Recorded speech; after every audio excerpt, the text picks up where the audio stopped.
Have an old iOS device lying around? Well, you can revive it with this tutorial. You can speed it up and you can download older versions of apps that are normally not compatible with the device.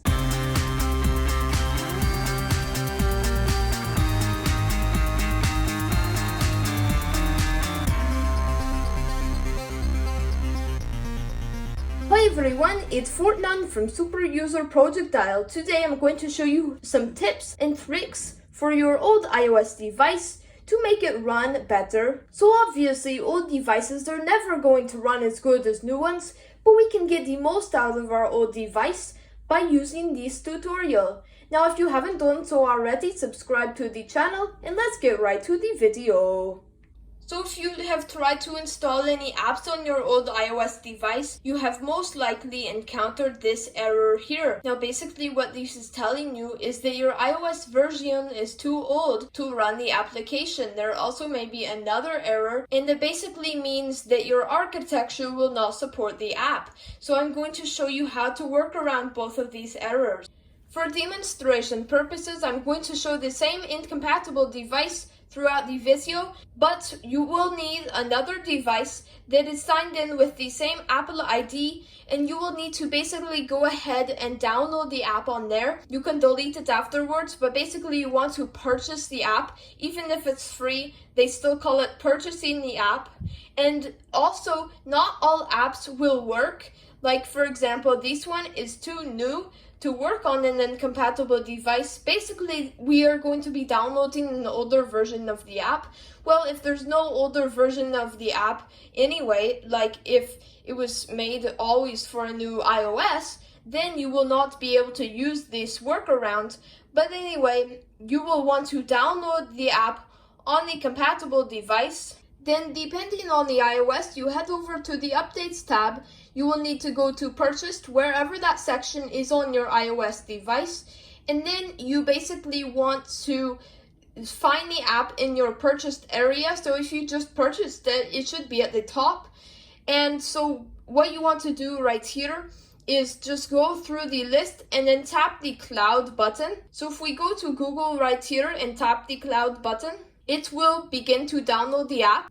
It will ask for your Apple ID password, and then it will give you this prompt, basically stating that the latest version is not compatible with the device.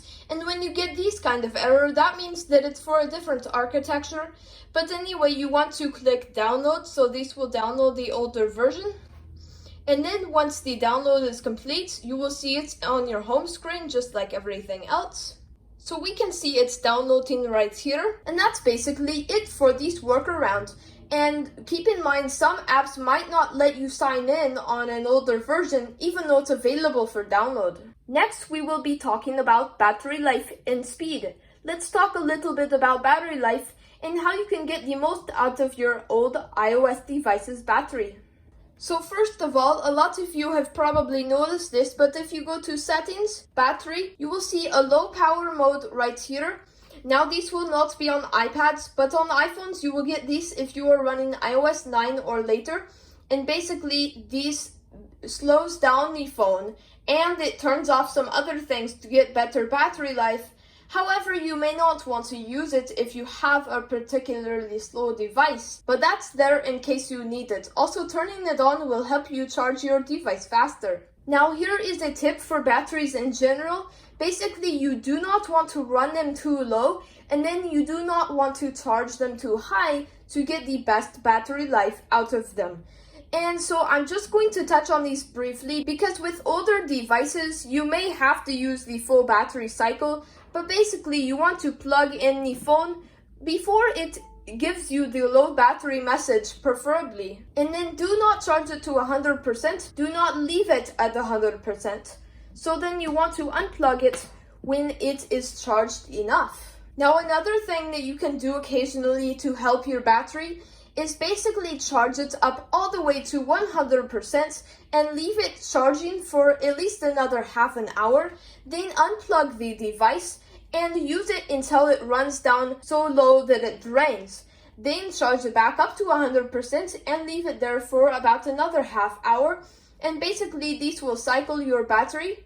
So do this cycle about 1 or 2 times, and it should give you better battery life. Do not do this every time because it will damage your battery very quickly if you do it, but it will calibrate the battery if you do it not very often, such as once every few months or something like that. So that can give you better battery life, and I hope this helps you out. And if your battery life is getting pretty bad, you can purchase a new battery for pretty cheap and install it in your device. With these older devices, they are very easy to take apart. For example, in here you can just remove these screws and then you can pop off the back. You can easily replace the battery like that. And that should give you far better battery life because depending on how much these devices have been used over the years, their batteries can be pretty degraded.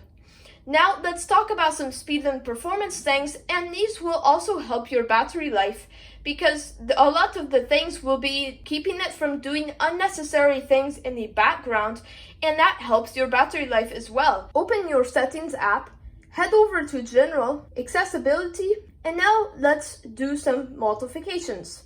Go to increase contrast and check reduce transparency right here. Go back.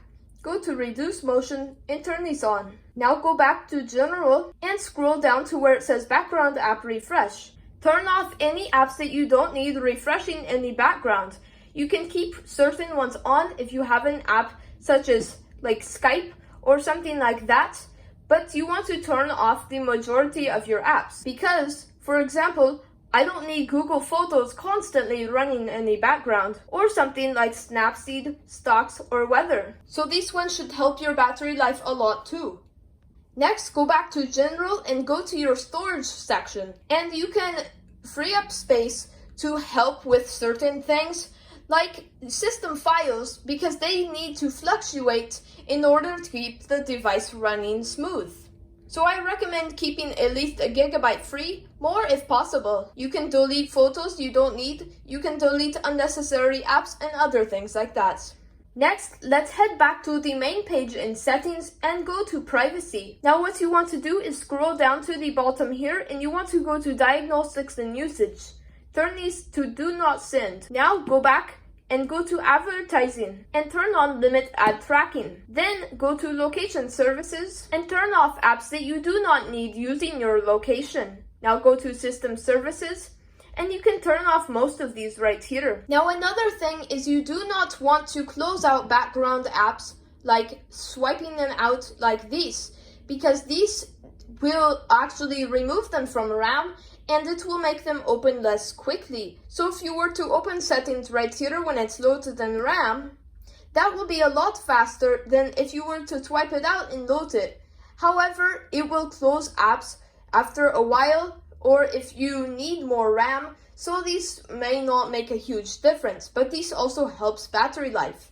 Now another thing that is an exception to this is if you have an app that is not responding well, you want to basically close that out by swiping it up.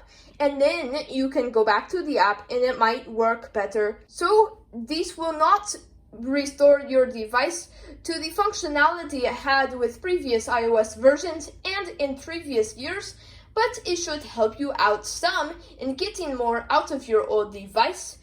But that is it for this video, and if you enjoyed, subscribe to the channel, and we will see you next time, everybody.